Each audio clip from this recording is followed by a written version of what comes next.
and I'm going to show you a photo, and we're going to read sort of that section of the Parsha just to review it. But we went into detail last year about the clothes, what they looked like, what they stood for. And I didn't really want to repeat that again. But I went and looked on, I don't know if you're aware of it, it's a fantastic website of Rabbi Jonathan Lord Sachs, who was the chief rabbi of England, lived in London, and he was an incredible scholar, a conservative rabbi, and he passed away a couple of years ago, but he has an amazing website with all of his teachings.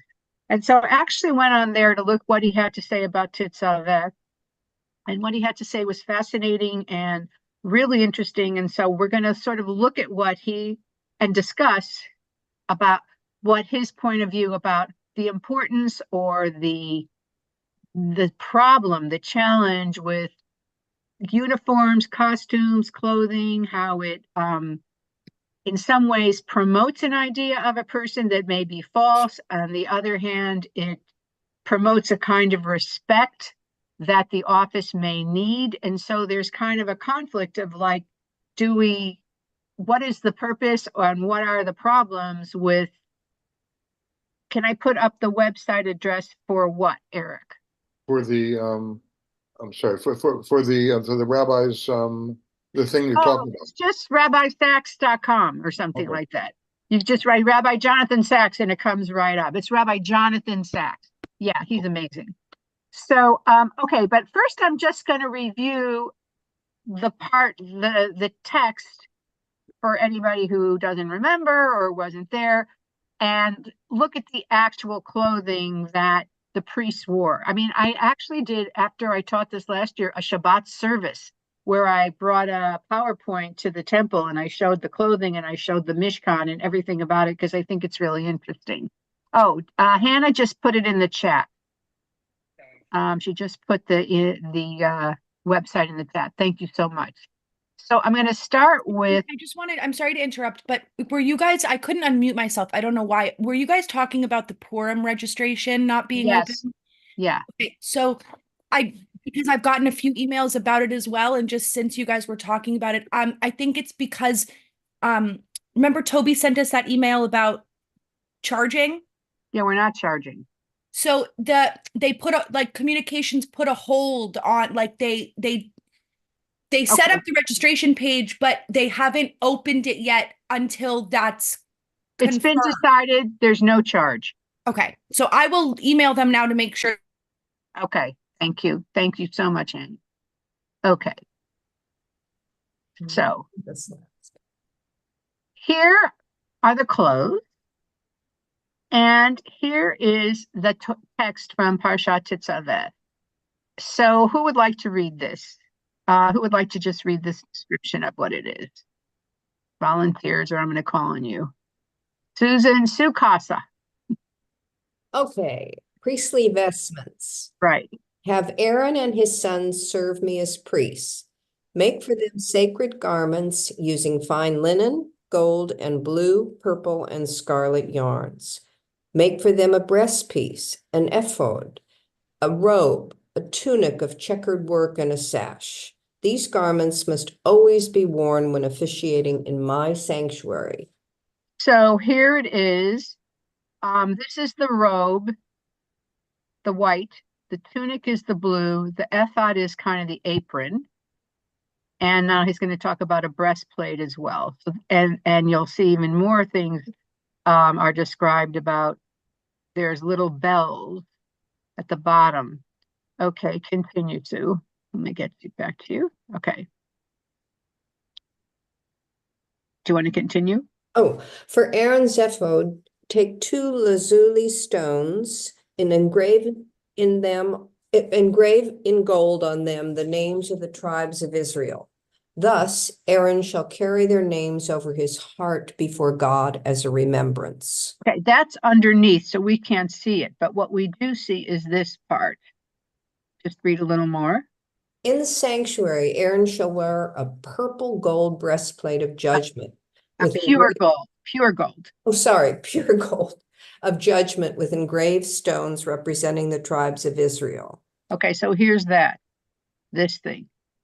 All right. And now there's this magical thing that we talked about last year. Let's see. Eric, do you want to read?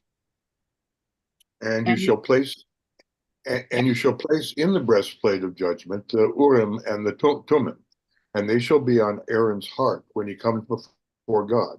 And Aaron shall carry the judgment of Israel, of the children of Israel, on his heart before God always. okay, so this Urim and Thummim, we have no idea what it is.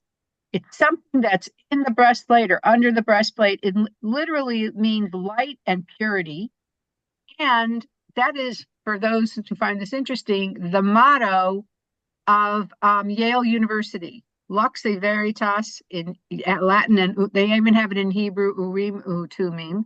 They Mm. have, yeah, so that's pretty interesting. And there was this idea that they communicate when the priest was asked some kind of important question, he would focus on the Urim and Thummim, whatever they were. Were they stones? Were they plates? Were they writings? We don't really know. And these little lights, these little jewels would light up and spell out an answer to the question. It was like this mystical idea. I'll show you a little more about that in a moment. So, but this was like the real mystical part of it. Okay. Continue here, Eric. Aaron's Aaron's, robe, oh, me? yeah, Aaron's robe for officiating will be pure turquoise wood, with bells of gold wool, turquoise wool. turquoise wool, with bells of gold all around. In this way, the sound of the bells can be heard when the high priest comes into the Lord's sanctuary and when he goes out, so that he may not die. For Aaron's forehead, you shall make a headplate. Sorry. Right. A headplate of pure gold inscribed with, This one. Holy to the Lord. Thus, Aaron shall bring forgiveness for sins, in which a sacred offering is offered. Last one. Keep going. Make tunics, sashes, and turbans of fine embroidered linen for the sons of Aaron to give them dignity and glory. Anoint them and invest them with the full authority to serve me as a priest. They shall only wear linen when serving me officially. So it's very, very specific. And does anybody see anything familiar in this outfit that we have today in our own in our own Jewish world? So after the temple was destroyed, this breastplate, this is one shape of it. This is what's on the Torah. We took these things and put them on the Torah. The Torah has a cover, a beautiful cloth. The Torah has, some of them have bells on the design, and they have a breastplate. And so the idea that every synagogue, any place there's a Torah is a sanctuary, and we're all priests now in our families and in the world. We're all bringing holiness into the world. So this thing, which once the temples were destroyed, and first temple, second temple, and they took some of this and put it as part of the Torah cover idea. So I just want to go down before we go to Rabbi Sachs. Can I ask a question? Yeah, of course. Go down a little further. I want to ask you about okay. It says, whoops. I understand why the bells would announce that he's coming and going. Aaron's coming and going from the sanctuary, but why would it say so that he may not die? Okay, so there was this idea that the place that we're talking about where he went in was the Holy of Holies, the Kadosh Kodashim. And in there, it was the Ark and the presence of God and the two cherubim facing each other. And that you only went in there once a year on Yom Kippur, and you prostrated yourself and you asked for atonement for the whole people of Israel. So I guess there's this implication, if you just walked in there and it wasn't you, anyone else, without warning, they would die. There would be something that would happen and they would die, that no one else could ever enter there. And the only way that you would be protected is to wear the bells, because that would say that it's the high priest that's coming in. Anybody else wouldn't. It's, I guess, magical thinking. I don't know. I grew up in an Orthodox synagogue where only the Kohanim gave the blessing, may God bless you and protect you, may God watch over you and shine his face on you. The one that rabbis now give pretty regularly in Reform temples was only given by the Kohanim. They stood up in front of the congregation. They actually wore a tallis all the way down, covering their heads so you couldn't see them, and they put out the hand signal like this. But I was told that if you looked up and saw it, you would go blind. You would go blind. Now, obviously, it wasn't true, but there was this idea it was too intense for a normal person to see. And they said, don't look, don't look. Of course, I peeked, but there are these like superstitions or these ideas that the power of God's presence is so strong. And we also have that place where Moses says, let me see you. And God says, no, I can only let you see the back, because the front you would die. It's too intense. So I suspect that it's a similar thought process, that it's too intense, too powerful, too strong for a normal mortal person. Only a high priest, one day a year, can enter that space safely. And that's why he would wear it. Ona, do you have a question? Yes, thank you, Shabbat Shalom. I just checked in just now, and I heard you say about God's presence being so powerful. I know what you mean. It is, and it's just, I can't explain it. I just know that I have escaped death so many times with God's angels. Donna, And that's I not want to ask you, relevant. talk about, isn't his presence? Relevant. Let me ask you a Not question. No. It is relevant, because you said the Torah says that God No. inhabits. That's what we're talking about right now, because you came Okay, well, late. I'll talk to you another time about Talk that. to me personally about it. Okay, I love Okay. you. Okay, all right, Okay, thank you. All right, I just want to go down to Urim and Tumim. I think Susan has her hand up. Oh, Susan, yeah. I wanted to say that's a recurrent theme, I think, in the Torah, most poignantly by Moses, but also Nadav and Abihu did something wrong. And theirs was alien fire, but nonetheless, they were immolated there. So there's a kind of fence around the Torah and fence around this, I think, this activity. Okay, so what Susan is referring to is that once the whole tabernacle, which is like the tent, the movable sanctuary, is set up, and there's an altar there, and Aaron and his sons are given specific directions how to make a sacrifice.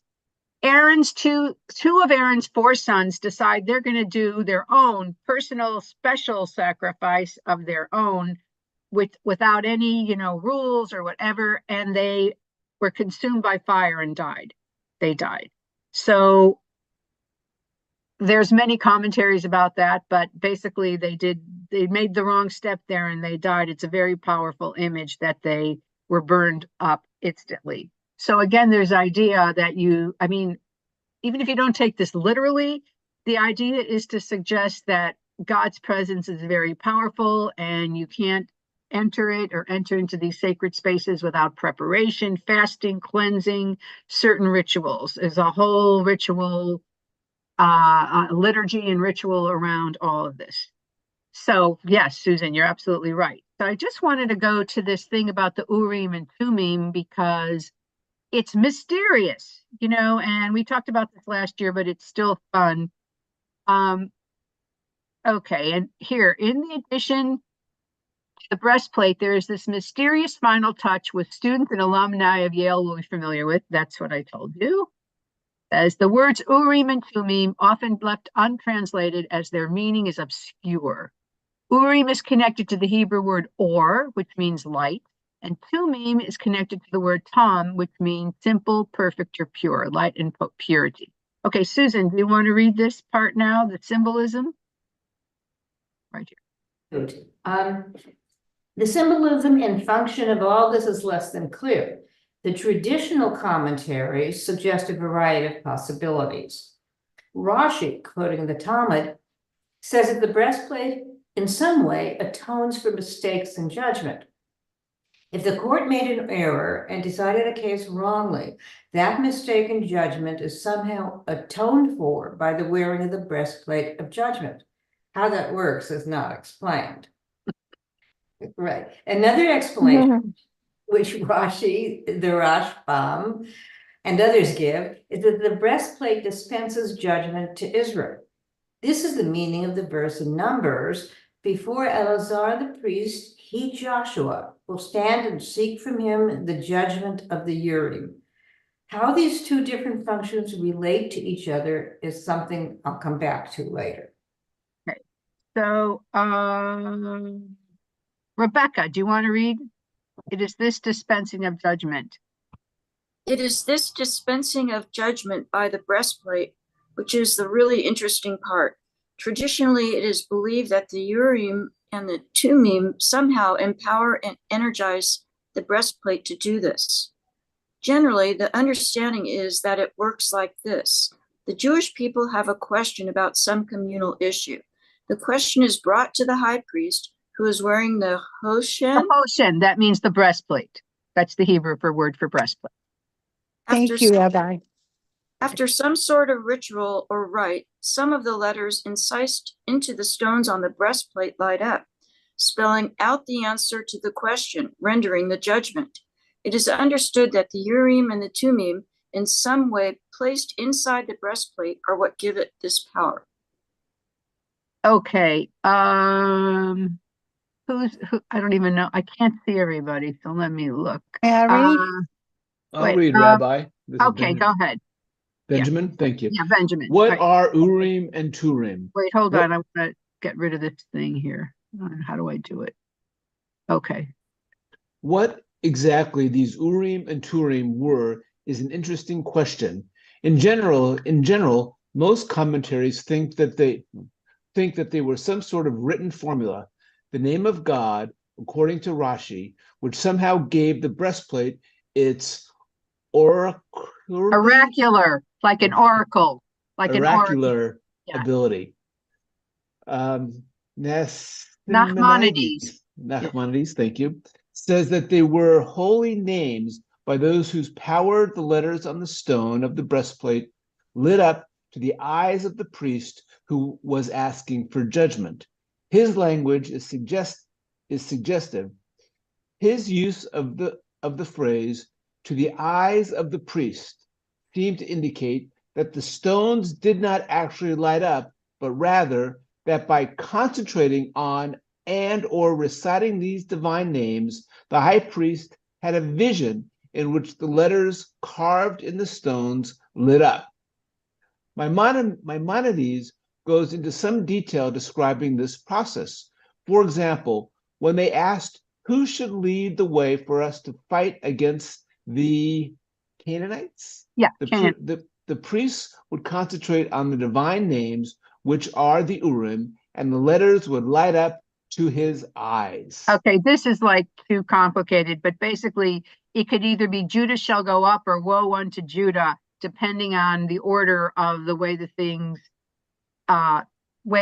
lit up. But it's okay, let's stop for a minute. But they're sort of saying that only these priests could see it, not people like my commoners. Not us. Okay, so what do you think of this power given to the priests to answer these questions, and what is the benefit or challenge of having these Urim and Tumim answer these questions? And do we really believe? And then let's just talk about what is invested in the name of God, why the name of God seems to be such a powerful thing. So first of all, when you read about this Urim and Tumim, what's your immediate reaction? I'm curious. Yes, David.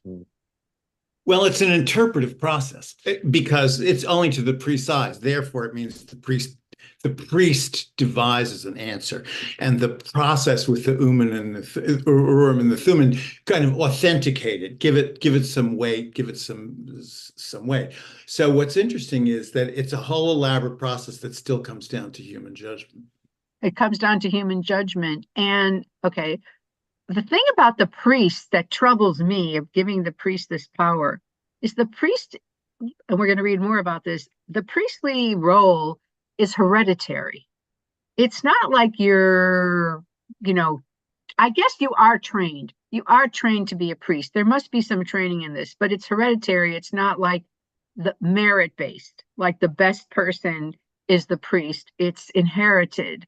So it depends on the quality, intelligence, and vision of the priest who is going to be doing the interpreting.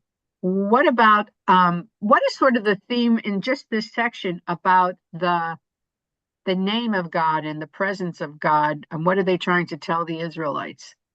What's the lesson or the underlying meaning? Yeah, Merle. I kind of think that this lesson, or as you call it, underlying meaning, is that God is in control, even though we don't see God. God is making the rules that we're expected to follow, or they were expected to follow. Okay, Alex.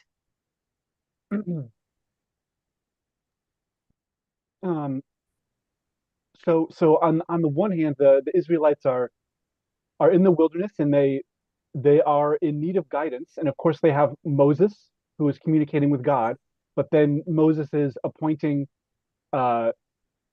Aaron and his family to serve as priests and the high priest. Aaron is the high priest. So I'm sure that was, in one sense, a source of comfort. Being like, okay, this is the person and this is the family that are going to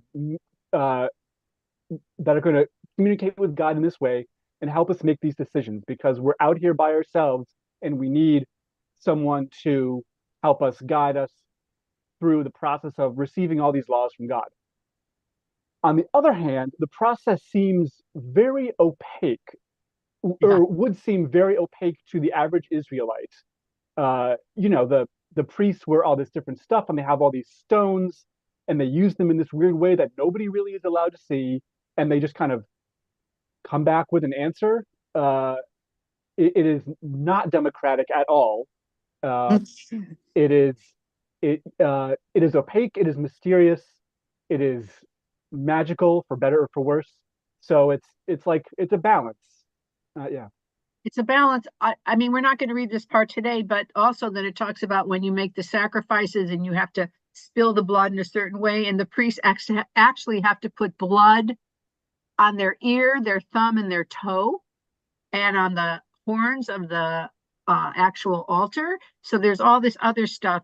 But I want to push back on this, because isn't this the way that when things, I'm wondering if they would even need this because of what they'd seen in Egypt for hundreds of years in terms of the incredible arcane, complicated rituals of the temples and the gods and the priests. If it was something really simple, would it have the awe? Because I think awe/fear is one of the emotions that is trying to be elicited by these people, especially since you can't see God. You can have a lot more awe when there's this, 100-foot statue or pyramid or whatever, and you're going, oh my God. But when you can't see it, I'm wondering if all of this ritual and whatever is necessary, because this is the way the ancient world worshipped and connected to their deities. And if the Jews are it's too familiar and not enough awe and fear, they could become unfulfilled, skeptical, or too, not obedient enough. So I'm wondering if any of that, resonates with you. Okay, Penina. I think, can you hear me? Yeah. Okay. I think it's a matter of accepting responsibility. I think that the separation from God being the total authority till the ark was built And the ark was actually built with everybody's effort. They Right. all brought their best. They all brought the most precious things. Are you Besides talking about the ark or the Mishkan? I'm talking about the whole thing, this whole thing where the Yes. Mishkan was and everything. Right, They were right. supposed to bring, they brought their best. In Right. other words, they were supposed to assume responsibility to be a part of this whole thing. So now, how much responsibility are they allowed to really take or able to take for their own behavior? Because it's all reflection of what it is that they're going to believe or how they're going to behave. So here they were given this, I would say, permission or opportunity to participate and become a part of all this.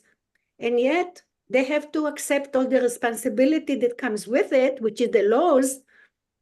That's a lot. Like you said, coming from being slaves, that no responsibility, everything was dictated to them.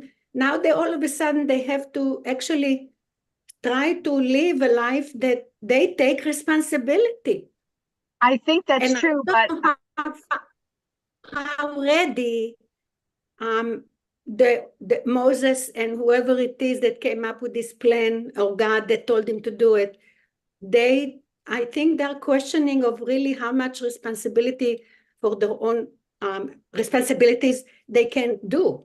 So to start, it's a gradual transfer. You start by, okay, they're coming in, everybody is the same, they're all one, there is that one God that they cannot see.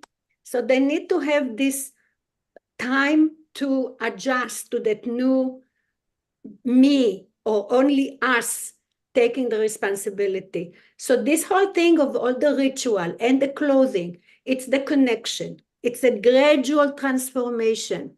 It's now people are going to do the special jobs. And the Ten Commandments actually was given to people to do special things, right? Right, They but had judges, they had. So that's just a gradual walk to get them ready to take responsibility. Okay. All right. I want to hear, David, you had your hand up. You're muted. I had to unmute myself. Yeah. I mean, I think you have to remember this is written by the priests. It's the priestly strand of the four strands. So that, I mean, to be cynical about it, you could say, well, these guys are describing a job. And this is what they're saying, this is what we do, and therefore this is what we should do. And it's elaborated in ways that makes it an essential part of the community. I mean, by Panina's observation is interesting because he's saying, how does it fit in with the real people on a day-to-day basis? And I don't have an answer, but it's an interesting question. Like, what's really going on here with between the people and the sources of wisdom? Rabbi, may I say something? One second. First, Rebecca, and then Donna. Go ahead. Okay, Rebecca. thank you. I have three thoughts. One, it feels like there's a big separation between the priests and the common people. It doesn't feel like Judaism as it was back then was for the people. It feels like it's more for the priestly class than for the commoner, so to say. My other thought was that perhaps it is very ornate, addressing your comment, Rabbi, perhaps it was very ornate because that's what the Israelites knew from Egypt. That's what they were familiar with. That's right. The way that they could relate to our one God. And then my third thought was, if there's such a separation between the common person and the priest, were there any prophets during that time? I mean, who was thinking about this? So we're going to talk about the prophets. That's the first thing I'm going to talk about. Prophets came way later. No, wait. Moses was considered the first prophet. So Moses was the prophet and Aaron was the priest. And we're going to look at the difference between prophets and priests. But in order to give, and in general, in order to have people listen to a leader, there is some kind of uniform or clothing or differentiation. And I don't know if we'll get to this thing that Lord Sachs talked about, like the importance of clothing, or how clothing separated people, and the power of clothing in the Torah. Like when Joseph was taken out of the prison and they cleaned him up, and then they decided to make him second in command, they gave him this incredible uniform. So they talk about that. They talk about clothing being deceptive, like Jacob put on Esau's clothing or Esau's appearance. You know what I mean? So there's a lot of things about clothing and power and what it does. So we're going to look at that in 1 second. But Donna, you wanted to say something, and I'm then just listening to all the wise comments. Everybody's so intelligent. I have so much to learn. Thank you, Rabbi. I just think that about the relationship between the priest and the community and the stones and the clothing and all those different things. There's a economical impact there with the temple and the people and them and their intentions of their heart and going forward, bringing things to the temple, to build the temple, to donate. I just think it's all a process of getting closer to God wanting to have a relationship with us. I think you're right. And I also think when somebody's conducting rituals, don't forget there wasn't prayer then. The way that you communicated with God was through sacrifice and this incredible ritual. And so if somebody is wearing jeans and doing your ritual, or somebody's wearing a beautiful white robe with the head, stuff like the Pope, it's a different ritual. It has a different importance and different meaning. Ben, you had your hand up. Well, thank you, Rabbi. I think these were great comments, but I still have some problems with the magical aspect of the stones. And then they say, well, only the priest could see the magical light ups. I mean, I know the Torah, what have you, but it's hard to buy that as being really happening that way. Well, I don't think we're buying it. I think it's really interesting. I don't think any. So it was part of the big lie, the original. It sounds like a Ouija board. It does look like a Ouija board. Well, the magic 8-ball. You shake it up and you get your answer. Can I add something, please? Wait a second. First, was Merle and then Brad. Merle. So I'm trying to process all of this, and I think about what are, when rabbis wore robes, besides just for high holidays, and when I look at how sanctuaries are decorated, I look at how people come dressed for services, whether it's Shabbat or now. I remember when our daughter was bat mitzvah, we had to send out a letter to her non-Jewish friends as to what is appropriate dress for services. And we just had this discussion again about appropriate dress. And so other than Orthodox, or maybe even ultra-Orthodox, is any of this bought into now?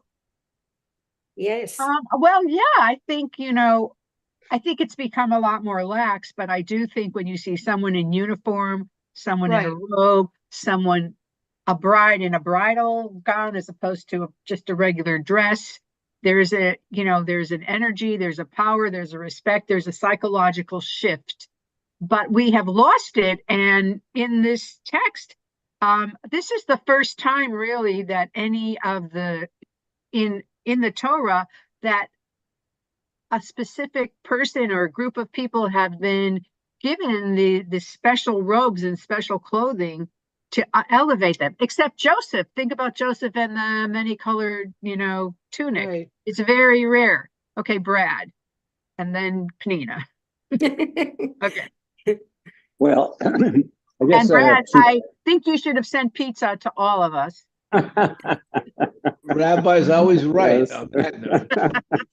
I apologize. Okay. Rabbi, I have two questions. Yes. The first question is, where is human agency in all of this? With these magical stone, they're the ones that are making the judgments, not the human beings that are making the judgments. So that's question number one. Where's human agency? And question number two is a question I always like to ask when we're reading a Parsha. What is the relationship of this passage to my life? What can this what can this mean to me in some way? Okay, so the first thing, first of all, there is no human agency in the temple. The priests are basically servants, or working for God. And this is very, very early on in becoming a Jew and trying to understand Judaism and a relationship to this God. In reality, it's all human agency, isn't it? Because it's the Yes. priest who's so supposedly hearing or reading the light. So actually, it's all human agency, because whatever they're thinking, it's from, we know, their mind, unless we think God is speaking through them, which I don't think God would speak through stones, honestly. But in terms of what's important to your life, I would like to move to this thing with Jonathan Sacks, what he talks about the difference between a priest and a prophet, and why they both are important in Judaism, and what is the role of the priest and the priestly rituals.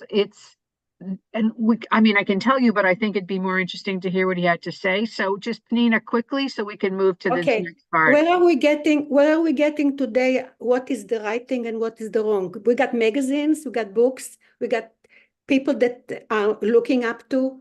And where did we get our information of what is the right thing to wear for a wedding or not? It's all from books or magazines or people's Or ritual, or or rituals and tradition. opinions. Now, they didn't have books, they wrote on stone. That's what the archaeology showed us, things that were carved in stones. They made their own way, the way they saw wherever it is that they got put an impression on them, or things that they thought were important for their survival. They were tribes, they were like sheep that need a shepherd.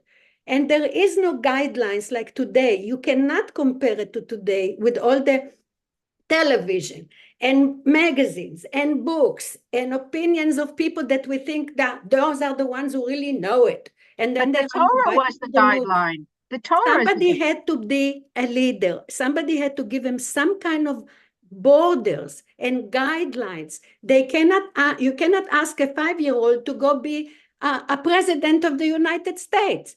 So you have to have some kind of a way to guide that person. Today it's schools and colleges and high schools and you name it, and peoples and teachers and politicians. Okay. They didn't have all this. Okay, So somebody had to be taking the responsibility of at least get their attention, if anything. And that's what it was. Okay. It's a boundary and to get attention. And that's a start. That's it. Yeah. Okay. Let's move on to this thing about priests and. I'd like to just add something to that. Yeah, go ahead. How does it impact us today? And right. For me, this has been a bit more. You show, I'm not talking necessarily solely about the priests, but there's a level of respect. And I see some of that eroding in our temples today, too, where women come with sleeveless and showing cleavage and short skirts. So when they sit and cross their legs, you can see up to the private parts. It's just, it's really, it shows a total lack of respect. And I totally understand why the Orthodox keep men and women separate. I think that the error or is mostly on the women's part. And I turned off a service where one of the officiants, Cantor, had some cleavage showing and her arms exposed and in slacks. And I thought, this is very disrespectful. And when you enter a sanctuary, it should be some level of awe. Now, I get it for camp, because I was at camp a lot over the years. And I get it, it's a more relaxed thing.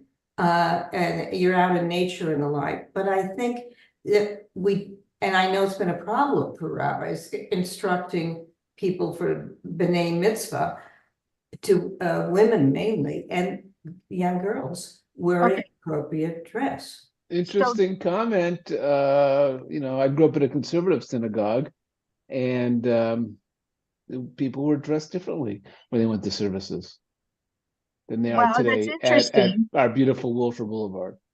Do you think, okay, so the discussion started with the leaders wearing specific, very, very ritualistic clothing.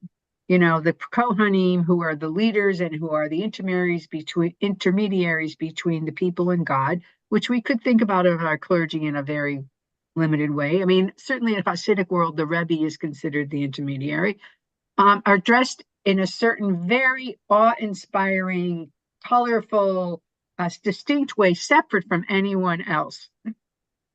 So now it's come down to like, how do we, the people, dress in the presence of these holy rituals and sacred rituals? And so do you think it's incumbent upon the leaders to insist, set a dress code, to model that?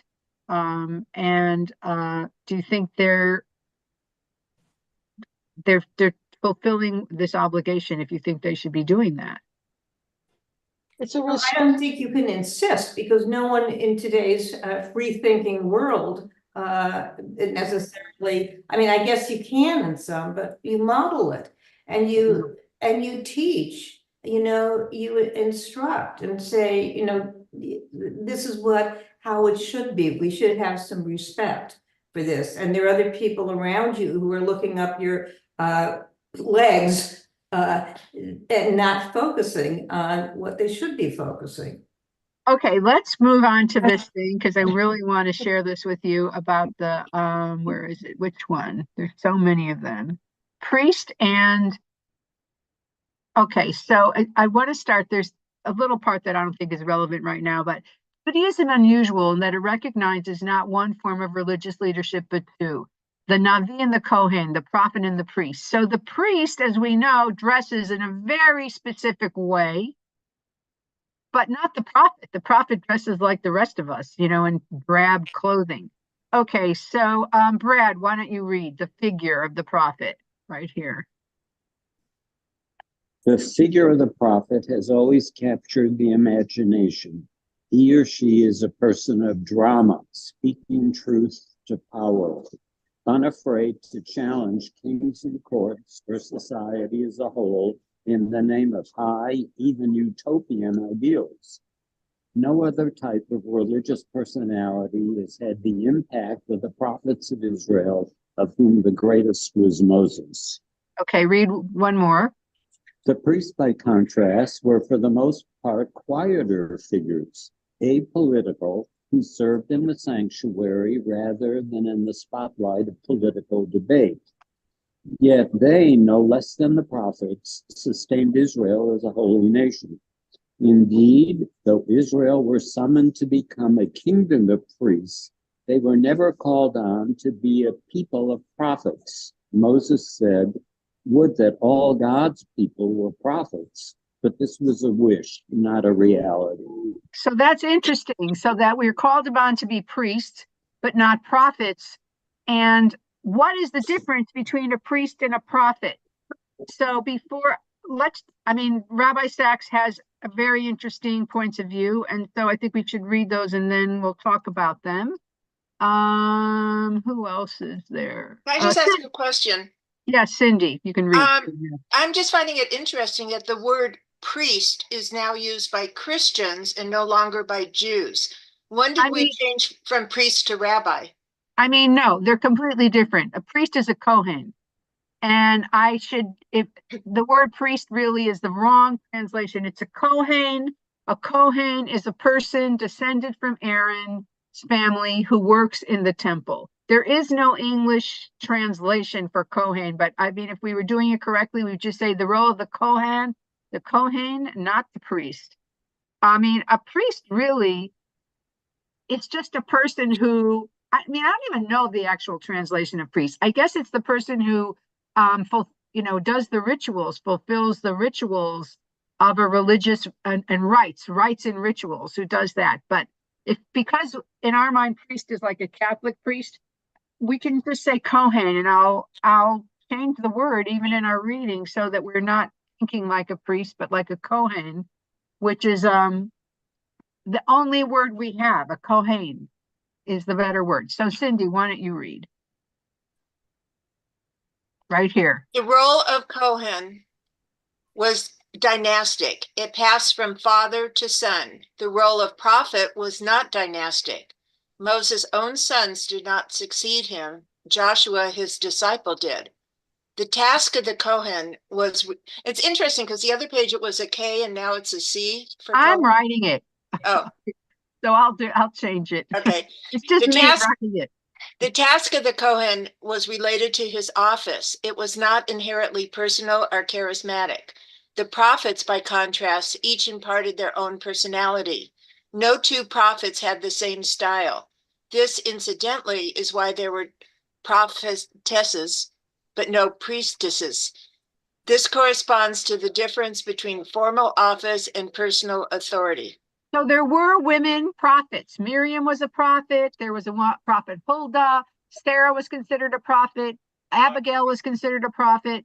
Esther, yes.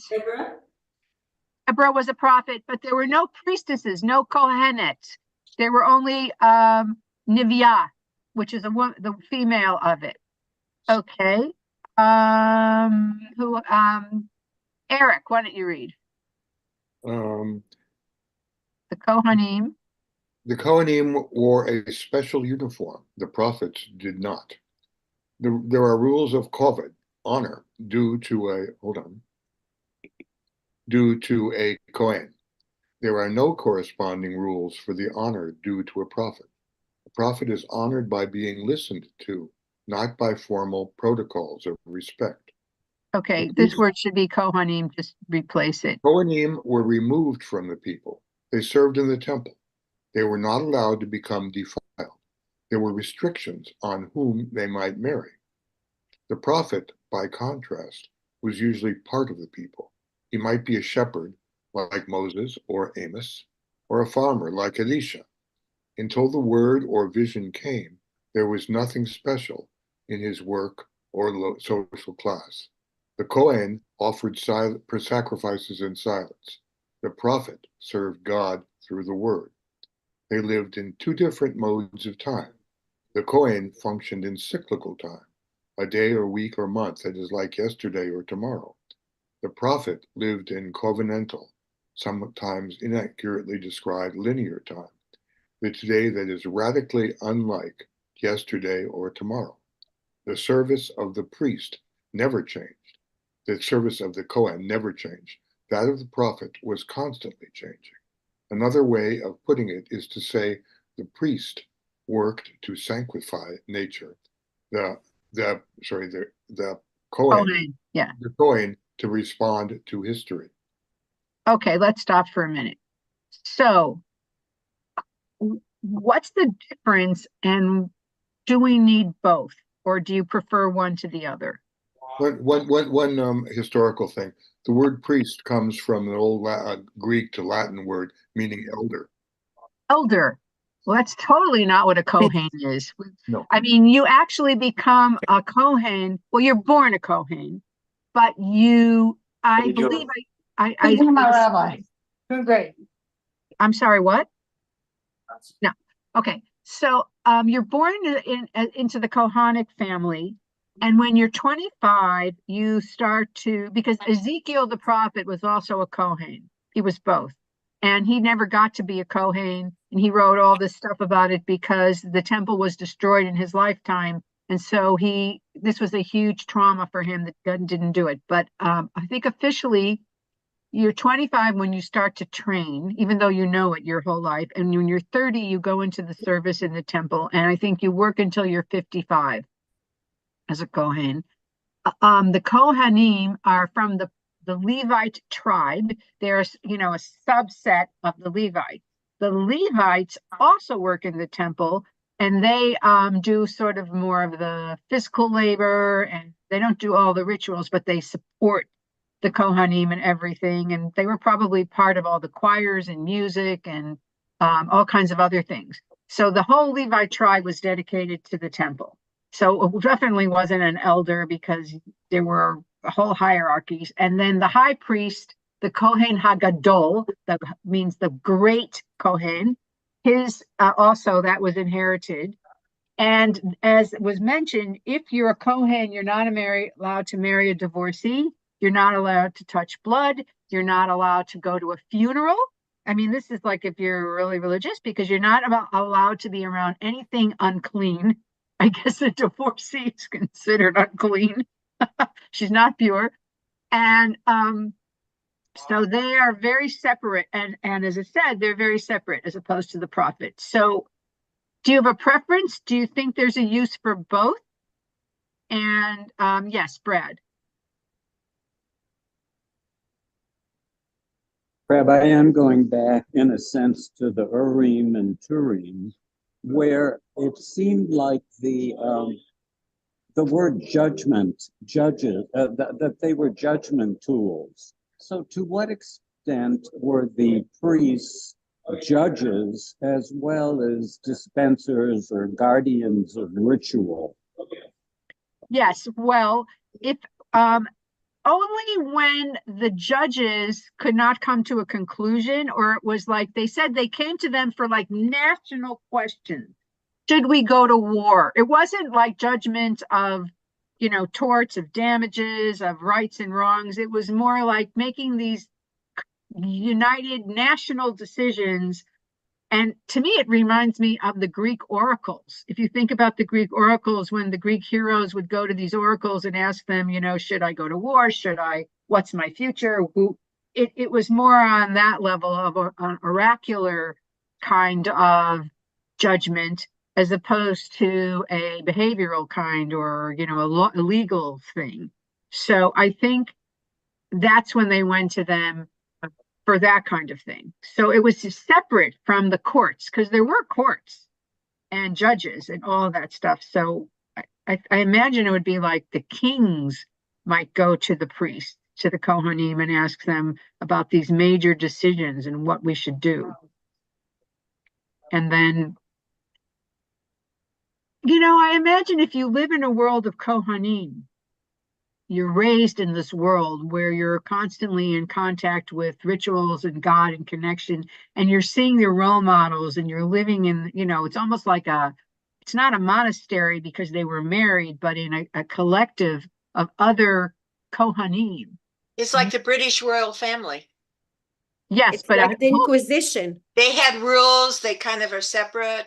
But it was a try. But I mean, I was saying, but you are in the presence of wisdom, I would imagine, and knowledge and experience, because the high priest and the priests are all kind of doing this over time. So perhaps you did gain some vision of what was right for your country.